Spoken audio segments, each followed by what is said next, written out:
qualidade da democracia. Por José Álvaro Moisés. Professor Moisés, qual o tema da coluna hoje? A coluna de hoje volta a um tema que já foi objeto de debate e de discussão algumas vezes aqui nesses comentários sobre a qualidade da democracia.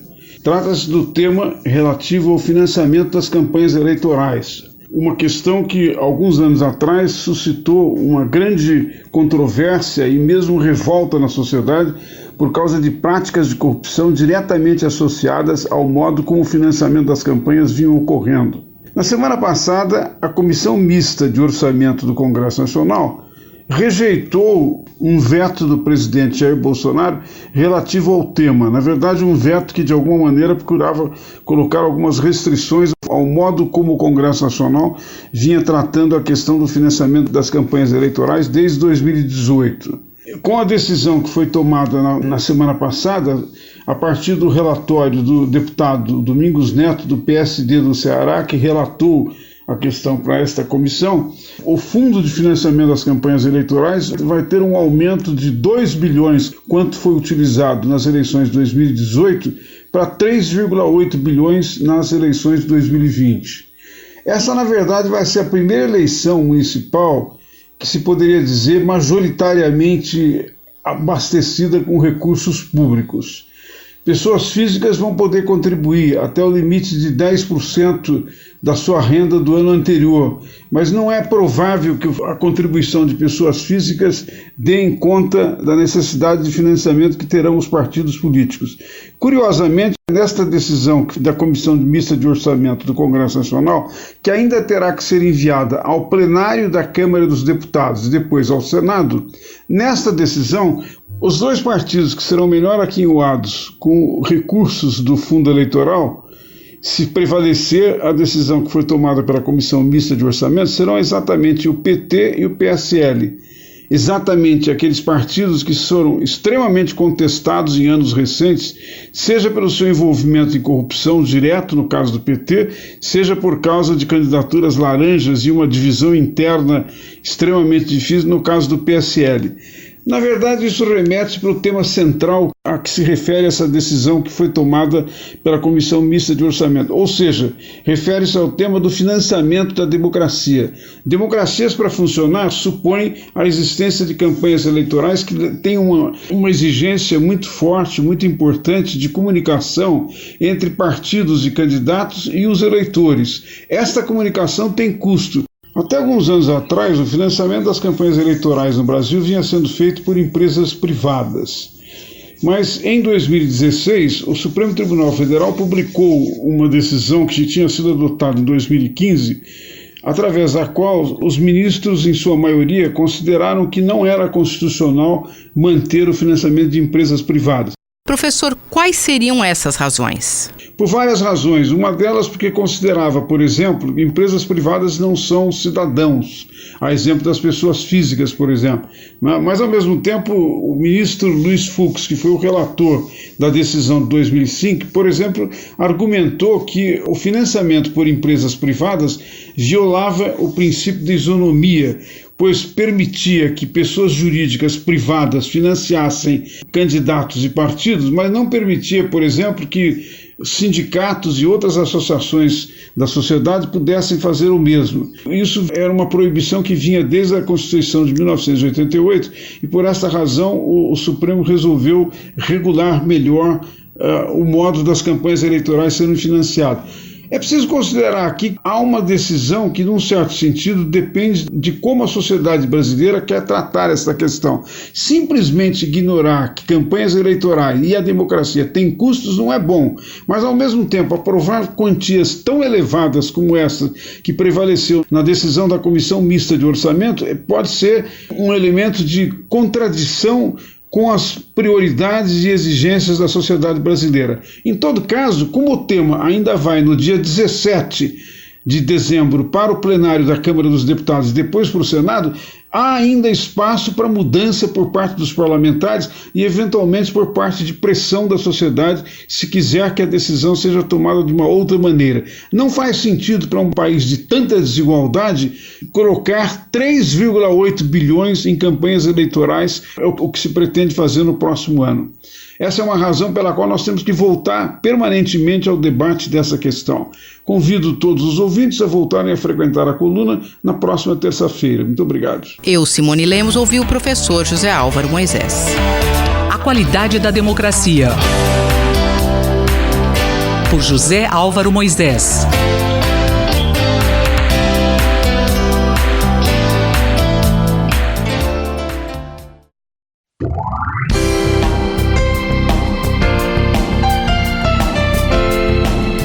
Diplomacia e Interesse Nacional, pelo embaixador Rubens Barbosa. Você é sempre bem-vindo ao nosso Diplomacia e Interesse Nacional. Tema de hoje, as relações entre o Brasil e a Argentina. Embaixador, como esses países podem superar suas diferenças ideológicas e avançar em suas políticas bilaterais? Ao longo da história, Brasil e Argentina tiveram muitos desencontros e crises. Em épocas mais recentes, nos governos militares, alguns incidentes, quando da construção de Itaipu e a negociação do tratado, foi muito discutido, mesmo internacionalmente, a questão das águas compartilhadas. Durante a Guerra das Malvinas, a posição do Brasil em relação à Inglaterra, em relação à Argentina, também foi muito questionada.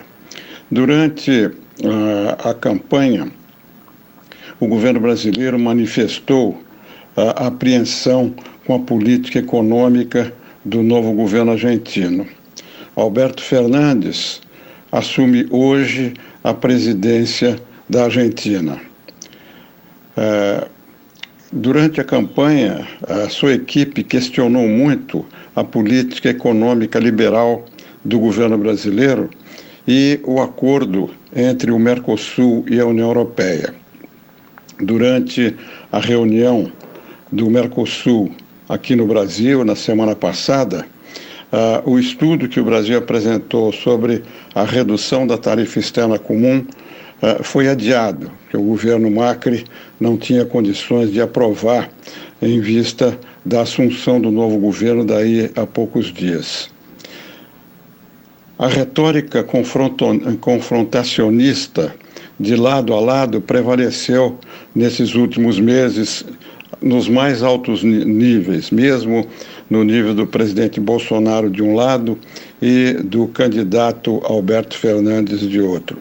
Algumas provocações de lado a lado também ocorreram, inclusive com a vinda de Alberto Fernandes para visitar o presidente Lula, ainda preso. Essas situações terão que ser enfrentadas com realismo. O determinismo geográfico da vizinhança entre Brasil e Argentina exige que o pragmatismo prevaleça. Os interesses comerciais entre o Brasil e a Argentina são muito grandes. O Brasil é o maior mercado para os produtos argentinos e a Argentina é o maior mercado para produtos como automóveis e a linha branca. Recentemente, procurando desanuviar um pouco o ambiente, já que o Brasil não se fará presente em nível presidencial, mas em nível de ministros apenas, o presidente da Câmara, Rodrigo Maia, visitou Buenos Aires para encontros com seu contraparte, o presidente da Câmara na Argentina, Sérgio Massa, e teve a oportunidade de encontrar-se com Alberto Fernandes. Começou uma diplomacia parlamentar que pode ajudar muito no encaminhamento de soluções pragmáticas e objetivas entre os dois países. Chegou a hora da paciência estratégica que o Brasil desenvolveu durante tanto tempo prevalecer no acompanhamento dessas relações. Em todos os momentos de crise ao longo da história de 200 anos, prevaleceu sempre a ação diplomática. As diferenças ideológicas não podem contaminar o relacionamento civilizado entre os dois países. O bom senso deve prevalecer. Vozes moderadas na chancelaria brasileira, no Itamaraty, aguardam a posse do novo governo e o contato com a realidade. A partir daí, conversas técnicas bilaterais deverão ter efeito. Ao Brasil interessa uma Argentina que volte a crescer, que seja estável política e economicamente e que aumente a cooperação com o Brasil. Em uma das crises, no início do século passado, resolvida pela ação conjunta do Barão do Rio Branco e do presidente Sáenz Peña, da Argentina, o presidente argentino disse: tudo nos une e nada nos separa. Eu acho que é isso que deve prevalecer agora. Eu sou Mário Santi e conversei com o embaixador Rubens Barbosa.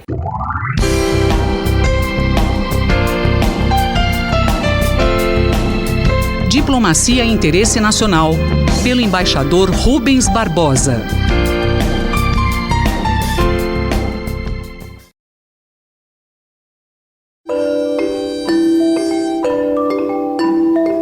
Minuto do Cérebro, por Otávio Pontes Neto.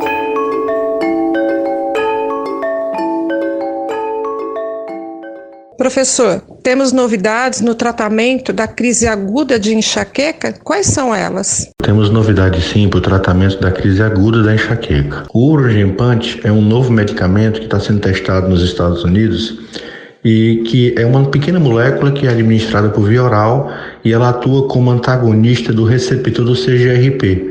E esse receptor está muito implicado na gênese, no desenvolvimento da crise de enxaqueca. Um estudo realizado nos Estados Unidos e publicado na revista New England Journal of Medicine essa semana comparou a administração de placebo com doses diferentes de Urogempante em mais de 1.000 pacientes com crise aguda de enxaqueca. Nesse estudo, um grupo recebeu placebo, um grupo recebeu 50 mg de Urogempante, o outro grupo recebeu 100 mg.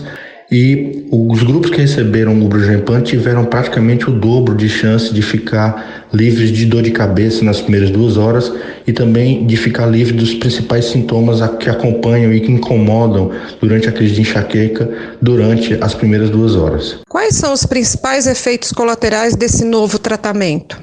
Os principais efeitos colaterais reportados foram boca seca, sonolência e náusea, né? Nas primeiras 48 horas, né? Mas ainda está muito cedo para a gente saber quais são os efeitos colaterais mais importantes e, sobretudo, a longo prazo da administração desse novo medicamento, já que esse é o primeiro estudo, né? Esse medicamento ainda não está disponível para uso clínico, né? Mas é um estudo importante porque aponta para uma nova direção, né? Agora também utilizando pequenas moléculas para o tratamento da crise aguda e da enxaqueca. Eu sou Rosimeire Talamone e nós acabamos de ouvir o professor Otávio Pontes Neto, da Faculdade de Medicina da USP em Ribeirão Preto. Minuto do Cérebro, por Otávio Pontes Neto.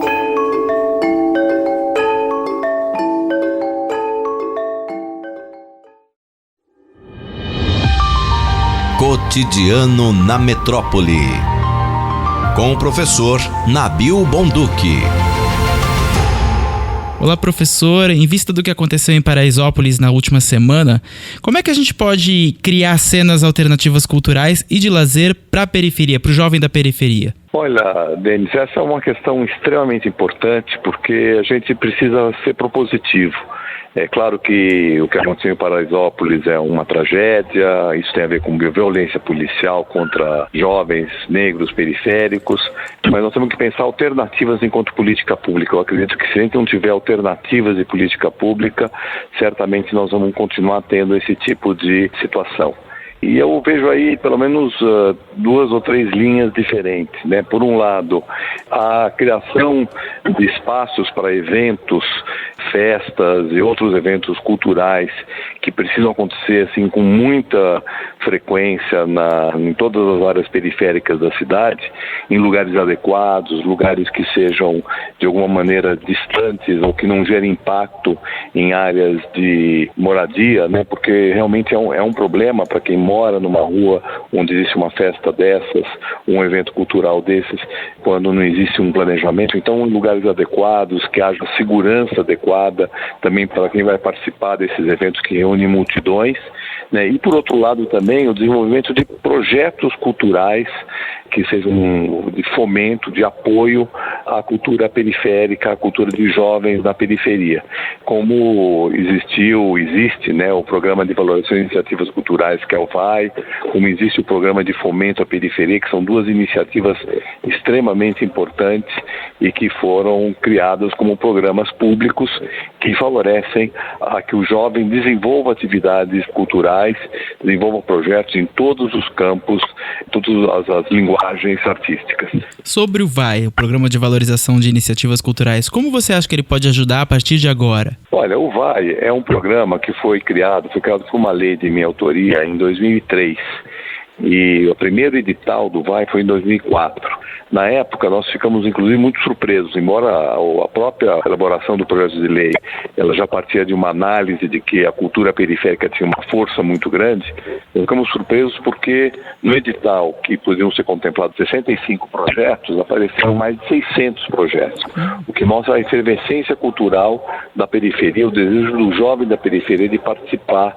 E de lá para cá, já tivemos mais de 2.000 projetos do VAI que foram aprovados, em todas as linguagens artísticas. Então você tem desde festivais, temos atividades de vídeo, atividades de qualificação do espaço público com trabalhos de mosaico, com trabalhos de cerâmica, isso em suma, né, uma grande quantidade de ações, porque o jovem da periferia hoje tem uma grande expectativa de atuar na cultura. Então o VAI, ele precisaria ser ampliado, porque hoje a demanda é muito grande. Hoje nós temos, além do VAI, que é diretamente voltado para o jovem que está começando na atividade cultural, nós temos também o Programa de Fomento à Periferia, que é um programa também bastante importante, de mais recursos para jovens e não só jovens, né? Inclusive outros, né, pessoas de qualquer idade que podem apresentar esses projetos, e eles são projetos que criam alternativas numa região da cidade onde as alternativas escasseiam muito. A nossa desigualdade na cidade é muito grande, porque aqui no centro da cidade nós temos dezenas de teatros, temos centros culturais, temos cinemas, temos uma quantidade enorme de alternativas culturais para quem está nessa região da cidade. Mas quem está na periferia, que é a maior parte da população de São Paulo, as alternativas são muito poucas. Então esses programas, eles não só criam alternativas para o jovem atuar diretamente, como também essa atuação cultural do jovem criam eventos e criam processos que vão envolver outras pessoas na periferia. Então eu acho que são alternativas extremamente importantes para a gente garantir uma qualificação maior do ponto de vista cultural na periferia. Mas além disso também é necessário a criação de mais espaços públicos na periferia, mais parques, mais áreas livres, para que inclusive essas manifestações culturais possam acontecer no espaço público sem entrar em conflito com o cotidiano da vida das pessoas. Eu, Denis Pacheco, conversei com o professor Nabil Bonduque para a Rádio USP. Cotidiano na Metrópole, com o professor Nabil Bonduque.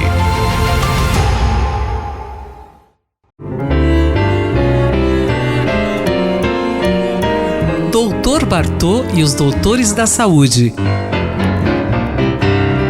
com João Paulo Lotufo. Doutor João Paulo Lotufo, o que não faltam são assuntos hoje. Como foi esse Congresso Free Mind depois de 4 dias da morte do Padre Haroldo? Então, o Congresso Free Mind aconteceu em Águas de Lindóia de 4 a 7 de dezembro. Mais de 1.000 participantes e teve momentos de muita emoção. Na abertura estavam todos os grandes parceiros nacionais do Free Mind, inclusive eu representando o Dr. Bartô, e mais 12 estrangeiros convidados. E quando o idealizador do Free Mind, o Dedé Martelli e o Paulo Martelli, pediram para que cada um levantasse a sua placa sobre a mesa com a sua identificação, todas as placas tinham o nome Padre Haroldo, Padre Haroldo, Padre Haroldo, e assim vai. E ele tinha falecido 4 dias antes, com seus 100 anos de idade, transmitindo sempre a mensagem: medo de nada, só amor, amor e amor. Isso que ele falava muito. Foram momentos de grande emoção ter a lembrança daquele que foi idealizador de vários projetos de recuperação de pessoas drogadas, através de clínicas de recuperação, de vários movimentos dentro da Igreja Católica. Ele foi um dos protagonistas na expansão da renovação carismática católica pelo Brasil e dedicou a vida para o cuidado com o próximo e do famoso grupo Amor Exigente, que trabalha com as famílias de pessoas envolvidas com as drogas. Grande parte desses recuperados dirigem entidades ou clínicas ou projetos de prevenção de droga dentro da mensagem do Padre Haroldo. Ele dizia: vamos proteger crianças em situações de vulnerabilidade. Isso bate com o projeto do Dr. Bartô, todos somos vulneráveis. Dr. Bartô, o que teve de novidade no Congresso? Esse Congresso, então, de 2019, trabalhou exatamente esse tema, o da prevenção. Trabalhamos com a prevenção de drogas lícitas, álcool e tabaco. E pela primeira vez o tabagismo aparece como tema principal num Congresso de drogas, pois é através do tabaco e do álcool que se iniciam as drogas ilícitas. E eu me orgulho de ter colocado esse tema lá em discussão. Um dos momentos principais da abertura foi o reconhecimento do Ministério da Cidadania, que cuida da questão de drogas no atual governo, através do psiquiatra Dr. Quirino. Foi o reconhecimento do governo ao trabalho das entidades religiosas, das clínicas terapêuticas e também o reconhecimento dos grupos anônimos, como os AAAs, os alcoólatras anônimos e os narcóticos anônimos, espalhados pelo Brasil anonimamente. Nos resultados de pesquisa da Justiça Terapêutica, um programa dirigido por Mário Sobrinho, que ouve os infratores penais e escolhe punições alternativas e terapêuticas, o primeiro nome que vem na boca dessa turma toda é o AA e o NA, Alcoólatras Anônimos e Narcóticos Anônimos. O CAPS-AD, por exemplo, que seria o Centro de Saúde de Álcool e Drogas, aparece muito pouco na boca do povo. Então eu pude ver vários outros trabalhos excepcionais, como os Anjos do Esporte, da família Brasolin, capitaneado por André Brasolin, que foi um ex-jogador da seleção brasileira de basquete no tempo do Oscar Schmidt. Atualmente ele treina o filho do Marcola e está tendo a colaboração do Edinho, filho de Pelé, e ele tem um trabalho de levar o basquete para as favelas e locais de grande necessidade. Um trabalho muito bonito. O Dr. Bartô é bem conhecido pela população que frequenta o Free Mind, onde terei muitas selfies com admiradores do nosso trabalho, dos livretos do Dr. Bartô, do programa de aconselhamentos breves sobre álcool e drogas e o nosso programa na rádio. Esse programa da rádio, realizado por nós, também aparece ali na boca do povo do Free Mind. Muitos me procuraram para selfies e cumprimentos agradecendo esse trabalho. E uma das pessoas me agradeceu com muita emoção por estar me cumprimentando pessoalmente, pois seu filho, de atualmente com 27 anos, foi um dos adolescentes que o Dr. Bartô ajudou a seguir um caminho diferente do caminho das drogas. Então ouvi de outros que os filhos não dormem sem antes lerem os livretos do Dr. Bartô, me ajuda a continuar esse trabalho reconhecido por muitos e também pelo Free Mind. Nós vamos publicar o livro do Dr. Bartô em braille, isso saiu nesse congresso, e a Secretaria de Justiça de Brasília já encomendou aí 30 mil livretos do Dr. Bartô. Um grande abraço a todos. Eu sou Sandra Capomatti, você ouviu o Dr. João Paulo Lotufo, pediatra da Universidade de São Paulo, responsável pelo projeto Dr. Bartô. Dr. Bartô e os Doutores da Saúde, com João Paulo Lotufo. Um olhar sobre o mundo, com Alberto do Amaral Júnior. Dr. Alberto do Amaral Júnior, o que a gente pode falar sobre a cúpula do Mercosul? Na semana passada, na cidade de Bento Gonçalves, no Rio Grande do Sul, ocorreu mais uma cúpula do Mercosul.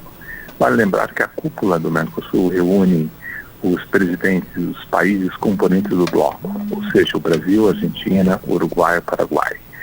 A cúpula do Mercosul ocorre 2 vezes ao ano, uma em junho, outra em dezembro. Esta cúpula do Mercosul foi marcada por algumas peculiaridades. Por exemplo, a última cúpula do Mercosul, que antecedeu a posse presidencial, que foi em 2015, o então país que presidia o Mercosul, o Paraguai, decidiu convidar o presidente Macri, que tinha sido eleito presidente da Argentina, para participar da cúpula. Nesta reunião do Mercosul, que envolveu o chefe de Estado e que tem a denominação de cúpula, o mesmo não ocorreu. A cúpula ficou esvaziada pela ausência do futuro presidente do Uruguai, Lacalle Pou, e pelo futuro presidente da Argentina, que tomará posse hoje na Argentina, Alberto Fernandes. Logo, os grandes temas que deveriam ocupar as discussões entre os chefes de Estado, entre os quais a redução da tarifa externa comum, que constitui uma pretensão brasileira, ficaram marginalizados. A atitude brasileira de antecipar a cúpula para que o presidente Alberto Fernandes não participasse foi frutífera, porque impediu que resultados mais duradouros e mais propícios e alvissareiros pudessem ser alcançados. Vale lembrar uma outra questão importante. O Mercosul atravessa um momento importante, um momento em que há divergências entre o Brasil e a Argentina, divergências essas que começaram com a eleição do presidente peronista Alberto Fernandes, que tiveram críticas profundas do governo brasileiro, do ministro das Relações Exteriores, do presidente Jair Bolsonaro, com acusações muito sérias ao presidente da Argentina, e que inclusive ferem aquilo que a própria Constituição brasileira dispõe, que é não interferência nos negócios internos de um outro país, e contraria os princípios da melhor diplomacia praticados pela diplomacia brasileira ao longo do tempo, que é o de não intervenção nos assuntos domésticos de um outro país. Isso tornou o clima bastante desfavorável para o entendimento do interior do bloco e para a discussão sobre as grandes questões que devem ocupar o futuro imediato do Mercosul, já que o Brasil e a Argentina constituem, por assim dizer, o núcleo do Mercosul, o núcleo em torno do qual o Uruguai e o Paraguai se juntaram para formar o Mercosul, e são as duas principais economias e são as duas principais potências políticas. Professor, depois dessa reunião de cúpula, qual é o futuro do Mercosul? O futuro do Mercosul é muito incerto. E é incerto porque ele dependerá muito do empenho, não apenas de palavras, do empenho dos presidentes brasileiro e argentino para superar as divergências atualmente existentes, para chegar a um entendimento em torno da tarifa externa comum, que é uma tarifa cobrada de produtos importados de terceiros mercados, para produtos importados de países que não pertencem ao Mercosul. O Brasil quer reduzir, a Argentina tem relutância em relação a esta medida, mas o entendimento no Mercosul é essencial, porque o sistema de decisão no Mercosul é um sistema de decisão tomado por consenso, e significa que todos os países precisam estar de acordo. E veja, se não houver um acordo, se o Brasil sair do Mercosul, isso terá consequências muito sérias. Por exemplo, o acordo com a União Europeia foi assinado com o Mercosul, não foi assinado com cada um dos países. Logo, o Brasil teria que renegociar o acordo com a União Europeia. Transformar o Mercosul numa área de livre comércio significaria a mesma coisa. Os países teriam que negociar individualmente o acordo com a União Europeia de livre comércio, que acaba de ser concluído entre os dois blocos econômicos. E terminar o acordo com o Mercosul seria muito ruim do ponto de vista das relações do Brasil na América do Sul, porque o Brasil já tem um prestígio declinante na América do Sul, e seria aumentar esse declínio, sendo que isso marcaria um acirramento das disputas entre o Brasil e a Argentina. Eu sou Sandra Capomatto, você ouviu o professor de Direito Internacional, Dr. Alberto do Amaral Júnior, da Faculdade de Direito da Universidade de São Paulo. Um olhar sobre o mundo com Alberto do Amaral Júnior.